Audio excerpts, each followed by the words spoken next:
There we go. Nailed it. Wow, fancy.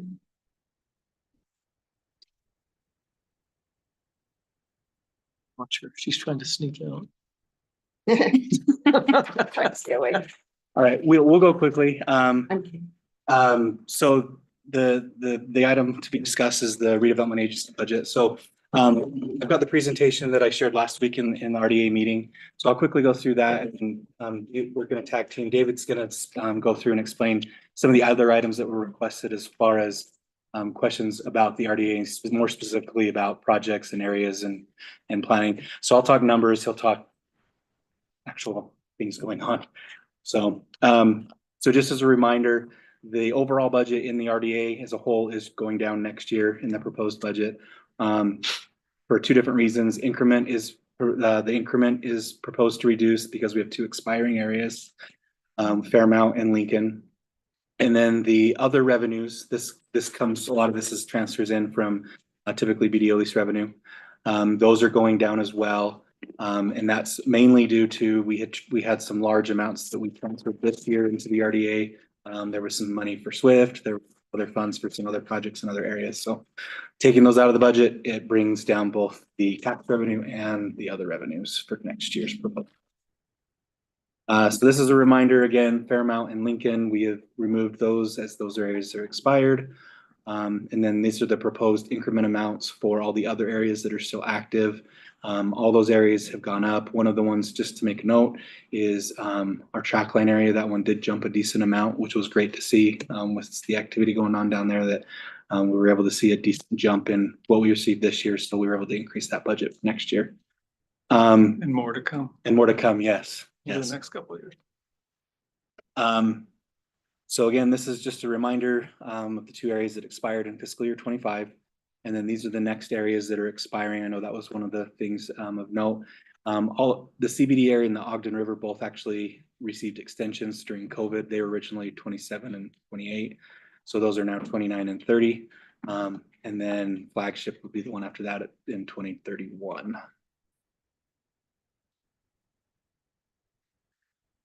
So when we talk about funds coming into the RDA, that's not necessarily from increment. These are the proposed contributions to the RDA development and housing funds. So these are all coming from BDO lease revenue. I discussed this last week in work session. So those amounts include, and a portion of these are in the DDO use ordinance.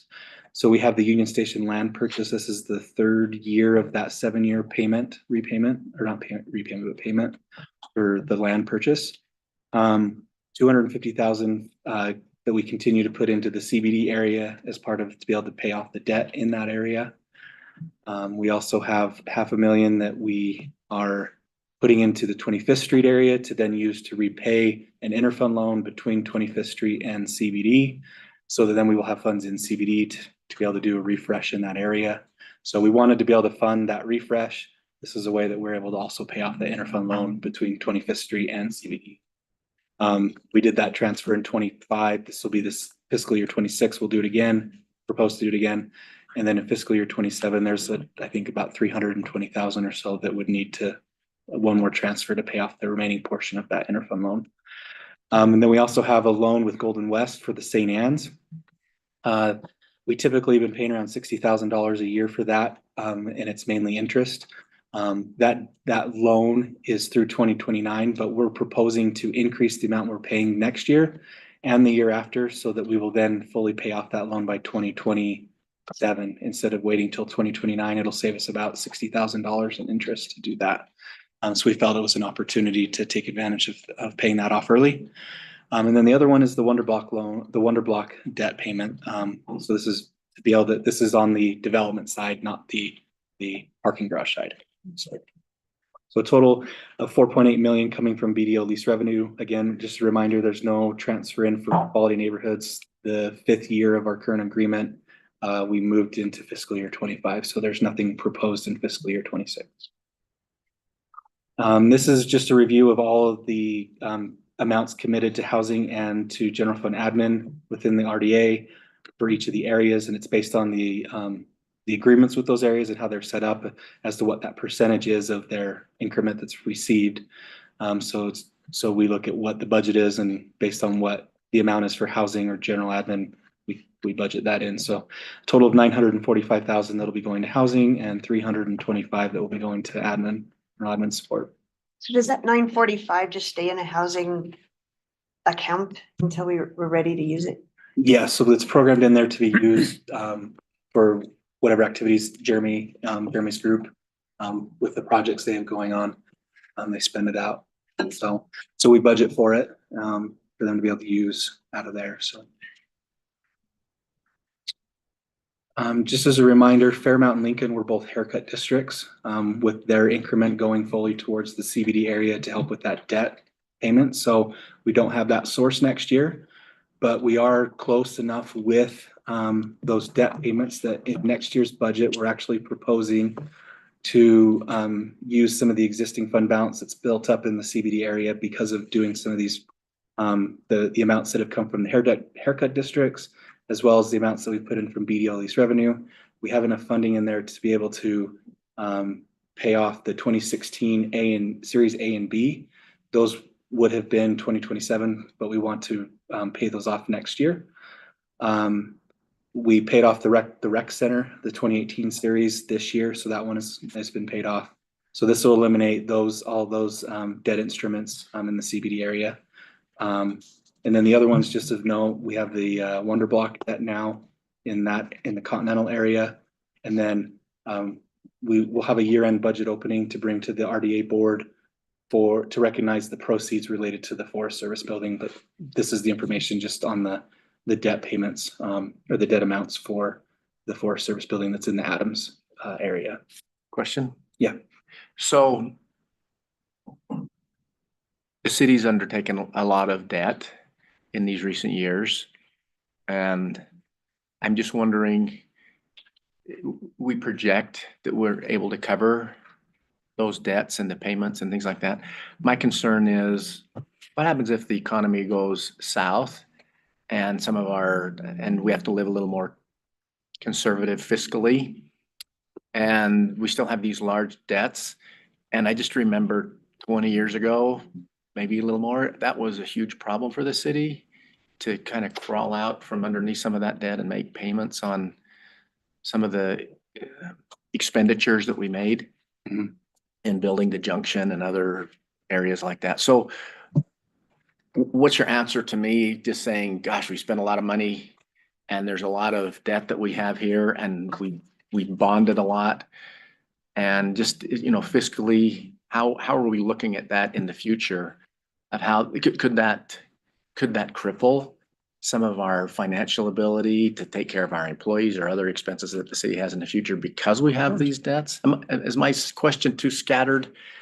No, I don't think so. So a lot of these bonds have different, I'm trying to blank on the word. Repayment? No, I'm trying to think of the commitments towards them, because some of them we've pledged sales tax towards, some of them it's tax increment financing that we've pledged towards. So a lot of it depends on what the source is to repay those debts as well. But I also think as we're fiscally conservative in some of the things we make, I mean, the fact that we've been able to build up a large fund balance in the general fund that's the very reason why we've done that, is in case something like that were to happen. And things like BDO, I think is also a helpful source, so that if we do take a dip in like sales tax, that there's that source. But a lot of it depends on what the repayment instrument is for each of those debt services. I don't know, Lisa, I don't know if you had any more to share. Just that your concern is very valid, and I think the council needs to be cognizant of that. Lots of our debt has been in utilities for the infrastructure improvements. Recently, we've done Marshall White and we've done the MBA debt that really is relying on BDO lease revenue to pay it back. So the percentage of BDO lease revenue is pretty small for the debt service compared to our annual BDO lease revenue, but that's always a risk. We do work with a financial advisor that helps us look at these things.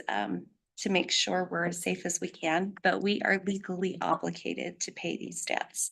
So if we didn't do it, the state would step in, make us do it. They'd make us cut it. So it's something to be aware of and something we should take seriously when we are into debt. Thank you. Additionally, in the RDA, we have a couple of HUD Section 108 notes. One of those is related to the CBD, and that one will also, we're proposing to pay off next fiscal year. It was originally in fiscal year 28, but we're proposing to pay that one off early. So that'll take care of all of the debt that's in the CBD area outside of a small amount that we had bonded for a couple years ago for some junction repairs. We did $2 million. As part of the Marshall White bonding, there was $2 million associated with that. But other than that, this will eliminate all the debt in the CBD area. The other HUD Section 108 loan, that's in track line. There's still many years on that one. And then the last one is just the loans. I talked a little bit about the Golden West. The DL11s was for, I can't remember which that was for, but that one has already been paid off this year. But the Golden West one, we're hoping to have that one paid off by fiscal year 27. So we are looking also, so with paying off the Section 108, the 2008A, and then paying off the 2016 Series A and B, that'll save the RDA around $100,000 in interest by paying those ones off early. So that's a couple of things that we're looking at if we have the cash flow as we get closer to some of these debts expiring that we're looking at. What was the recreation center just on the top line? The Solomon Center. Okay. With that, so Not quite what you think of recreation. Yeah. Yeah. any additional questions on the number side before David discuss some of the looking forward with the redevelopment agency?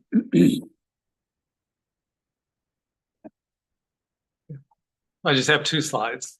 And, you know, one of the reasons that we do all of these things with the RDA, and it is really just to try and keep making this a better place, right? And placemaking, we use that term a lot, but it also leads back to the discussion we had earlier tonight at the city council about gentrification. That's always a conflict when we think about these things. And so I've thought a lot about that, and of course, to do anything else other than trying to make all of our neighborhoods better, you know, even when we do things like improve the sidewalks or put in the Marshall White Center, that's improving those neighborhoods, and it's going to make the value of living there or the value of those properties go up. And so the only thing that I've seen done in other communities, and even when I was on the city council and the mayor of a town in Minnesota years ago, is that there was a creative application of like fixed income for fixed income citizens or senior citizens. And so it would change the whole mindset of the way that we do things. But it's probably worth us thinking about and talking about at some point in the future, because until we do that, there's always going to be that segment of our citizenry that's going to be hurt by things getting better in our city, right? And so we have to think about that. And so, but it's kind of a big deal to change the way that things are set up tax-wise, and also to make sure that it's not just benefiting the property owner, but also benefiting the renter. And so that's an additional challenge. So anyway, it would be kind of a fun workshop to have those. And So, look at how much those things would cost and what that would mean. Right, You know, and so what you can are- balance it out. yeah, what are best cases, or what have we seen best practice in other cities, if that was your objective, you know, Yeah. to And I really. think the state's helping with some of that now, like thinking about the social security tax and other things too that are gonna help in other ways. So there's different levels that can help folks that are Yeah. in that situation. For sure. So the question was on the budget questionnaire was basically, what are our priorities for this year in terms of redevelopment areas? And how will they impact or not impact the budget? And so I just have the 2 slides. First one's the priority this year. These are the things we expect to be focused on in terms of the redevelopment districts. We have our 2 existing community redevelopment areas.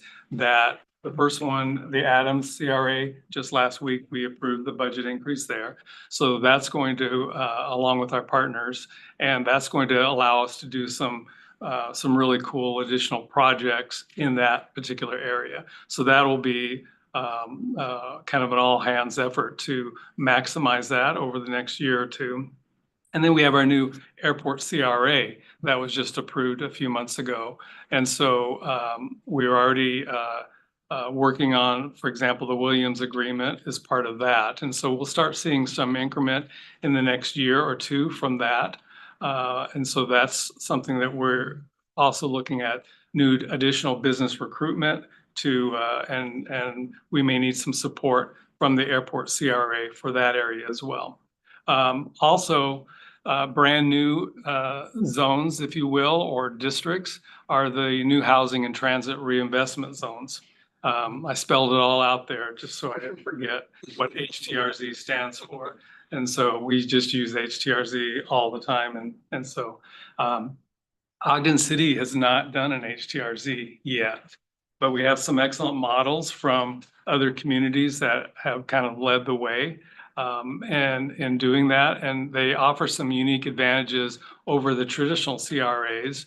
And we'll spend some more time talking about that over the next few months. But we're targeting, and I'm grateful for the Wasatch Front Regional Council because they have all of the HCRZ plans from the other communities right there on their website, and you can see the strategy they used, the rationale, the financial models, all that is just, it's a kind of it's a really cool thing. But anyway, we're focusing this year on standing up an HTRZ for the area we refer to as Capitol Square, which all of you know where that is. I think it's we also refer to as the former Rite Aid site, right?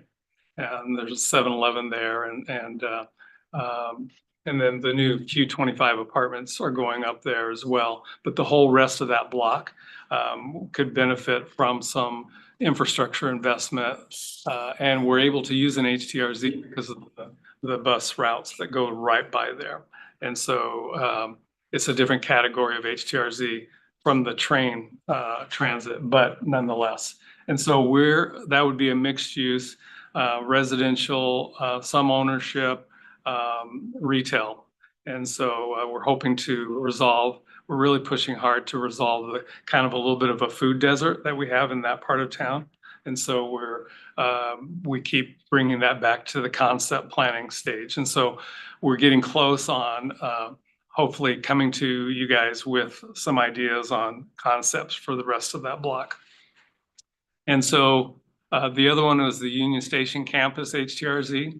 And right now we're building the information that we need to feed into the HTRZ application with the state, which includes the Wall Avenue study that we've talked about, and as well as the museum plan and the market study.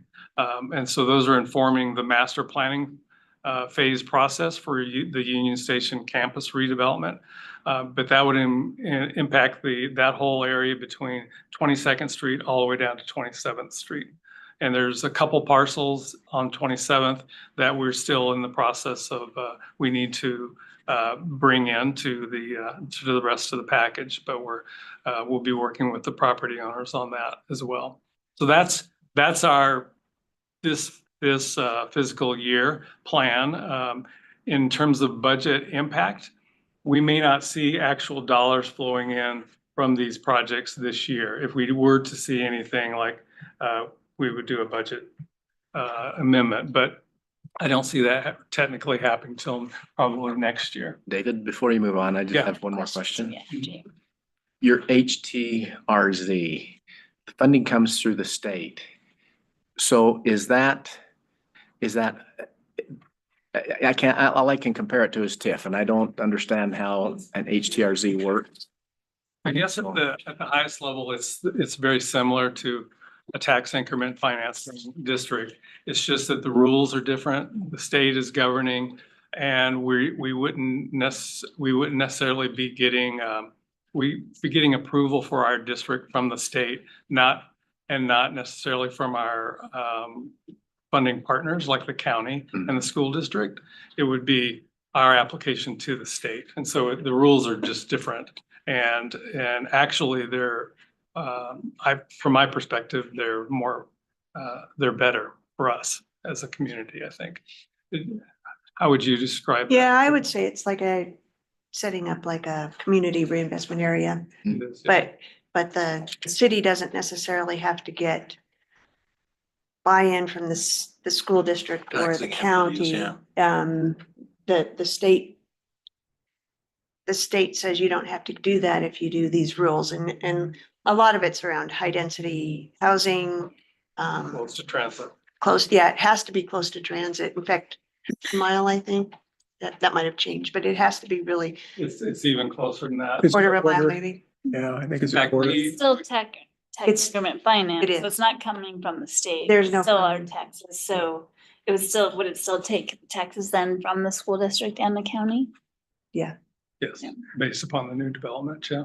So we probably wanna have at least a chat with Especially- them about it. Yeah, you wouldn't. Yeah, you wouldn't just go up there and Yeah, do it of under. course. Let's make 10.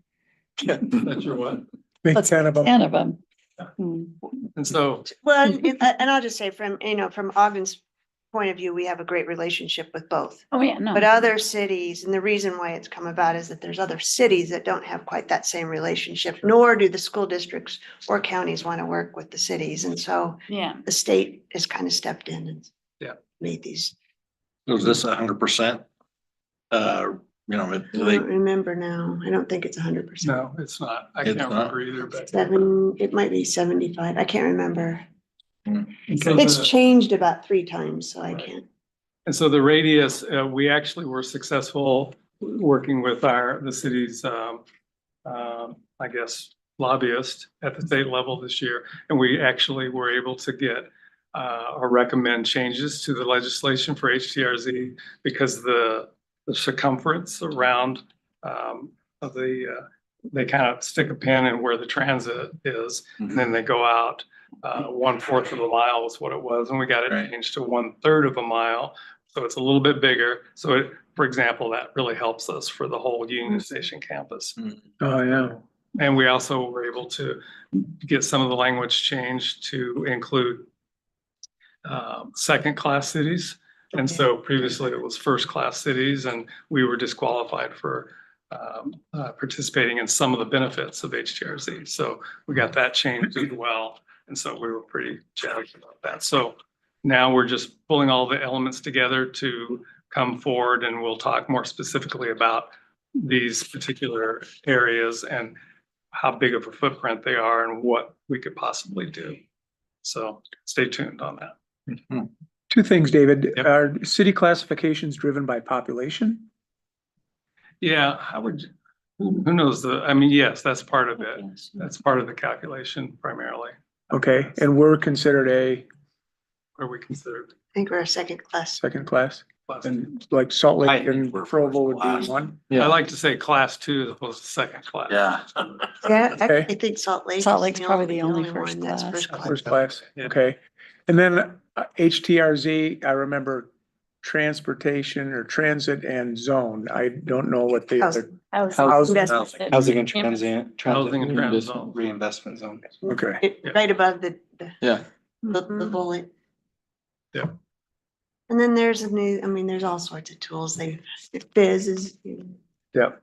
And and Okay. soon we'll probably be having an entire work session, or at least our portion of it, just to talk about Union Station and all the work that's going in right now relative to our market study and what the Wall Avenue study means for that, and then the museum study and what that's all going to look like. So the big deal. Great. It's I exciting. thought that meeting about Wall Avenue was really good. Yeah. the other I night. did too. And then, I did get to visit the Denver Union Station just last week. Isn't that cool? Walked yeah, you around and went down the. you didn't go with us that first 16. time, did No, you? I was in Chicago that weekend. Right. Oh, wow, yeah. But I finally got to go, so I hung out there a little bit. Has anybody been to the Union Station in Salt Lake? No, I haven't. Yeah, I've seen the pictures. I've seen the pictures, yeah. It's an amazing bit of Mhm. Yeah, that's pretty cool. For that. renovation. All right, so just so you guys know, kind of in our pipeline, I don't want to say secondary, but this slide here is really what we're focused on first and foremost, and that's a lot. But in the pipeline, we haven't forgot about, and we're thinking about and planning as well, potential community redevelopment areas in these areas. So the 5-point CRA, and I've talked to council leadership about this, or administration about this as well. We're thinking it would probably be good to, at least those of you that are interested, to do a little bit of a 5 points tour and talk about what it is that you would like to see there that you're not seeing there now, and make sure that we got the right geography and that we got the right focus and understand what it is that our objective is there, if we decide to do it. And so I'd like to hear more about that. And so field trip, I think, is probably in order for that at some point.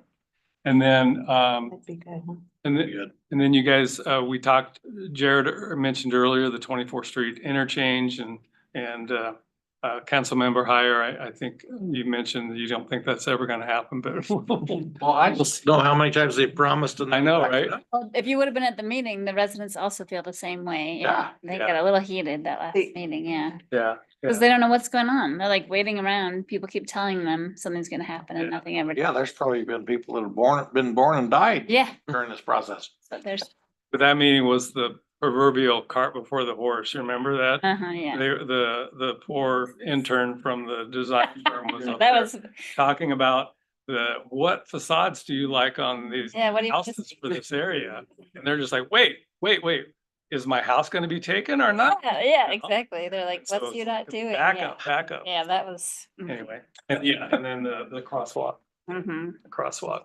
But I was impressed by how passionate the people in West Ogden were about that. They are, Yeah. they're very invested. Yeah. And so they could, I mean, the team had done such a great job with like 3 or 4 different scenarios of different ways that it could be in the future.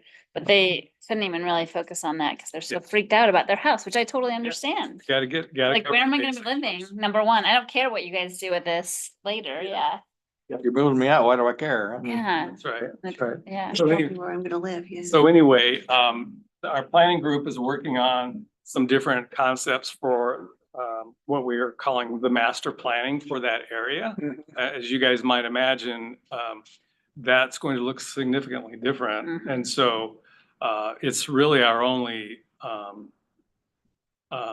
high potential interchange on the interstate that's in Ogden city limits, right? So we really need to think about that and be careful. We don't want 4 Maverick stations at the bottom of each exit. We can do better than that. And so we're gonna be having a lot more discussions. There's already been some public engagement meetings about that, even out here in the hall. And so stay tuned. But ultimately, there's gonna be, even though UDOT is going to be, and the state's going to be paying for a lot of the interchange move, it's going to cost Ogden City something for the Yep. infrastructure, our part of it. And so we're gonna need a redevelopment district for that in order to pay for all that and then collect the incremental valuations from the new investments that go That in. might be a cool thing to have like at a work session after the budget, like in the summer sometime, just to show, because I think the council members would love those different scenarios. Yeah, 'Cause for it really sure. opened my eyes to the different ways that we could think Yeah. about it. I hadn't really thought about all those things or how it's gonna look coming into the city and thinking about that as the Olympics come up and everything. Oh, yeah, for So, sure. I thought it was very inspiring. Be a And then we- miracle if they get it done before the Olympics. No, but this is like big ideas about commercial areas and residential areas or exactly what it all looks like, yeah. And then also, we haven't forgot about the Gibson Grove area and we're considering maybe utilizing a different tool there just because it seems to suit that area. The first home investment zone, which is the acronym's FIZ, this I isn't, love it. I love all these. this isn't a soda shop, yeah. Is the So, Gibson, is that Gibson area, is that west of Wall Avenue on Gibson? Is It that is. area? It is, yeah. Is that not mostly industrial zoned now? Over by. It's been redone Yeah, there's some residential down in there and then we closer have to the a river. Yeah. river trail that goes on the south edge of it. But the RDA owns quite a bit of property in there and Lotus, one of our local developers, they also have own some property in there. There's been some community meetings over the years I've been to where we've shown some concepts, but those are, those need to be refreshed. And so that's something we'll be coming back to soon is the Gibson. One of the things that seems to be missing, and maybe it doesn't fit here, maybe that's why it's not here, but the 12th Street at the tracks, you know, they were gonna try and do a deal over the tracks. Yep. That was gaining a lot of steam till one of the representatives decided to not run again. And I know WACOG scored it and we did a study there, but I don't think anything's happened since I then. remember. Yeah. And so it's, that's kind of out of our, a little bit out of our scope, but it's certainly something we can push. Yeah. Well, that's what I said. I didn't know if that was your thing or not, maybe. Just because of the type of road. Well, there was a lot of businesses that would be affected by it because they're currently being serviced by that road. And if it goes over, they'll be bypassed. Much like the conversation on Wall Avenue. Yeah. Like whether if it goes Yeah. under, State road. how far State back. trust. And so, State road. And so, yeah. Very interesting. yeah, I don't know. Justin Anderson might be able to He does. Yeah. answer some more about that, because I know they've engineered. well, he was the one that did the tour when WACOG board members went by. But the infrastructure committee's talked about that quite a bit. So, yeah. Yeah, they had some pretty good data about how much gas it's gonna save by, people not waiting for the stupid train and the emergency vehicle access. There was a lot of good reasons to do it, so. So, and then finally, we also have the potential for an East Temple CRA. We're still kind of evaluating the need for that. So that's just on our radar. We also have another one on that's kind of in the what I'd call the I don't know, we don't have a name for it yet, but it'd be like down towards Riverdale, down in that area. Oh, So I won't name it, but the MALL. and so I didn't put it on the slide deliberately because it's confidential. So, but that would be really cool. Some of the ideas down there. So some reinvestment needs to happen there. Just back up to the East Temple thing, David, how do you go about beginning to assess whether or not you're gonna do a CRA? Well, I think it looks like when we have, we have projects or we have property that's not getting developed. And the reason it's not getting developed because there's infrastructure obstacles or there's soil conditions or there's reasons that it looks like that whole area or what we consider could be in the area is just not really going to thrive. And so it's going to need some extra oomph. And that's why I think that, that's why I would consider a good portion of that, maybe it won't need that. So I know in the case, there's a lot of property there that's owned by the church and they've been pretty positive. And I've actually been in meetings with architects that have been doing some design work on the site right across from the temple. But at this point, and they have different versions, kind of a high level, medium level of concepts. And I like the high level, of course. But I think right now they would like to do more of a market rate kind of development with some commercial and residential. But they're really curious about Wonder Block and they want to see what happens there. And so I think that's kind of in essence what they're not in a hurry, to do anything. So I've also seen concepts for the area north of the temple, but the church wants to be very careful on how they develop that and make sure it's positive for the community. We'd like them to do something soon, but they got projects all over the world. So we'll see. We're trying to be very gentle with that, but personally, I don't think the church needs help with their projects, financially speaking. And so, but there's other things that this district could include, like right up the hill from that. There's some properties that the city owns right on the bluff up there. And so that might require some investment on our part. So we'll see. We'll see. I'm speaking a little out of school because. Yeah, no, that's really interesting how you kind of assess all that. Yeah, and so, Thank you. but then on individual projects, you know, if a developer comes and says, you know, that property's been sitting there vacant for years and we're not really, you know, the price, that's okay, but we're gonna have to do all this work. And here's our financial projection. They fill out an application. We review it. They have to show that whole but-for argument. The project is X number of dollars short for us to do something that this year, the city's saying that you'd like to see there. We can't do it, but we could do this. And a lot of times we're just like, no, we don't want to see that there. And so, but we'd like to see this. And so that's when we start talking about a development agreement that we use TIF if we have it. So. Okay. So anyway, that's probably enough for tonight, but if you guys have any other questions. Oh, Jared forgot to brag about a couple things that I just, you know, I thought it was pretty cool what we were able to pull off. The mayor asked us to do it. That whole federal employee connection event last month, it went really, really well. I mean, we had like 400 people there and it was awesome. We may need to do another one of those. You know, we'll see what happens in the community with our federal employees and, but that worked out really well and appreciate everybody that helped with that. All of our different allies, if you will, or other agencies that supported us on that. And then also last week was the Accelerate Wasatch, our second annual for that, and kind of bringing together all the aerospace and defense folks. And that was pretty awesome. I mean, it was kind of epic. And so it really showcases Ogden well. And we've had a number of new leads from different defense companies and or companies that would like to be in the defense support role or aerospace support role.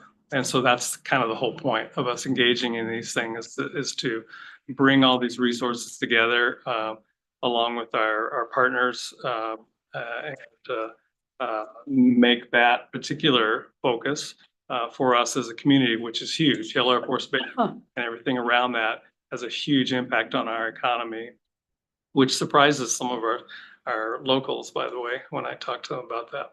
And so, but it's huge. And so we need to continue to cultivate that and not become overly dependent. We're also focused on other things, but that's huge for us. And so it was great to see that. And so appreciate all the support for that. So. Found out today, $11 billion of economic impact to the state. Yep. And we get a pretty good chunk of that. Whatever happened with that skip? That is still process. And so that's going to be part of the county's development right behind their building over That's what I was here. thinking. And so that's progressing. Developer's been named. Properties have been acquired to the west with the funeral home and the office building. And so all that's been assembled or is in the process. And Great. county's working on a parking structure that will be supportive of that. And then the SCIF or the secure facility will be on the north end of that. And I love it. right now there's like a whole bunch of units planned. We may need to, and perhaps some of our housing funds could help them with that project, but they're asking the city to help with the project. And we do have a CRA there, but we probably need to do an overlay because there's not enough left in that project area. And so our commentary to the county has been, if you want the city to participate, it can't be low income housing. And so we need higher end housing as part of that development. Thank you. Even if it's mixed. And so I think we've told them that pretty clear. And so they've asked the Give Group, which is the developer, and they do a mixed use or a mixed housing there. And so there's segments of it and And Give there's Group, wrong with mixed house. Give Group can do that. Different levels of income. I've toured twice the Give Group, developments in Salt Lake City and they're Right. amazing. Mhm. And you have, it's just, yeah. And so you have LED yeah, high-end certified. Lead yeah, certified, market yeah. rate, right? You know, in the Right next to same, each other. yeah, right. That's next the whole to each other. point, yeah, it's to have all different options. the Yep, same and so price. when you think, especially given that you were looking at putting a skiff there, which will attract some high-end employment centers right around there, offices. It'd be nice, I mean, can you imagine if you're a software engineer that's doing work for the Department of Defense, you're making pretty good money. And wouldn't it be kind of cool to live downtown Ogden instead of having to, drive to North Ogden or Pleasant View or something to find a place I you'd like agree, I to. live right around the corner, so you don't have to convince me, yeah. Yeah, no, that's the vision is Yeah, keep those people in Ogden, living in Ogden, walking to work, walking to downtown. yeah, for sure. I have a outside the budget question, but we're in a work session, right? Yes. Yes, So I have a question and maybe I'm wrong, but I think you're hiring an RDA something. Yes, an RDA specialist, yeah. Was that the money that was gonna go to pay for the mayor's position? You were gonna not fill a position? No, it's a different position. Right. The only position that is not being filled is the deputy division manager for community development. Okay. Yep.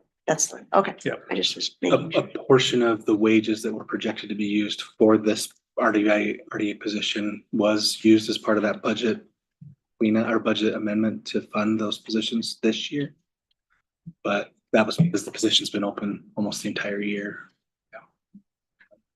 David, what is your title? Sorry. Oh, is that a new, then that's a new position, then we're not counting that in the budget. No, it was because it was already an approved position. That was, in Oh. essence, Damon Burnham's position. Yeah, so it was an approved So it's just vacant. budget position. It's just been vacant all year. Yeah. What was your question, Sean? So we, The question was, that's fine. what is your title? Because I've kind of help lost with track of funding. it. Deputy Lots of- Executive Director of Community and Economic Development. there's a lot of titles. Too long. I started getting on my way back machine and that 24th Street thing started during the Meekum administration. Wow, Long time. That's when you Oh, we that's- I sat need to in look this at that. room talking about it. I don't see the Planning 12th commission. Street. that's why those people are a little aggravated. I know. Yeah. They've lost all trust. They've lost all trust. The other dynamic that I've noticed over there is we have, we talk about this corporate rental thing. And there is quite a bit of properties over there in West Ogden that are owned by companies that rent them out. Mhm. And so that changes the whole atmosphere. Having said that, there's also multi-generational Yeah, families that have families lived with there. Deep roots. Yeah, forever. And so in the same house. And so we're working with all different spectrum there. So Mhm. we have people, there's companies down there in West Ogden that have just bought houses that I've met with, bought 5 or 6 houses. Every time one comes up, they just buy it. And then because they're thinking maybe I'll expand someday and build my company that will, in the meantime, I collect rent off of it. There's some of it. So I'm hoping that, with the D Avenue and the low hanging fruit, things that we can do to make that area better, like the crosswalk. I mean, that's simple stuff that we should hopefully be able to do because you're right. Some of this would take years. And some people have done really nice stuff with their That's family homes too. Yeah. I mean, they're trying to, Meeting. do the best with what they have. All right, is I'll be driving. that enough? Thank you. Thank you, guys. Thank you. Thanks. Thanks for saying that. It's late, everybody. All right, well, we don't have to adjourn or anything. We just can leave. Get out of Get here. up. Really? We're in a work set. Done. Out of here. Let's go. Right. Just Get out go. of here. Rest of the day off. Yeah.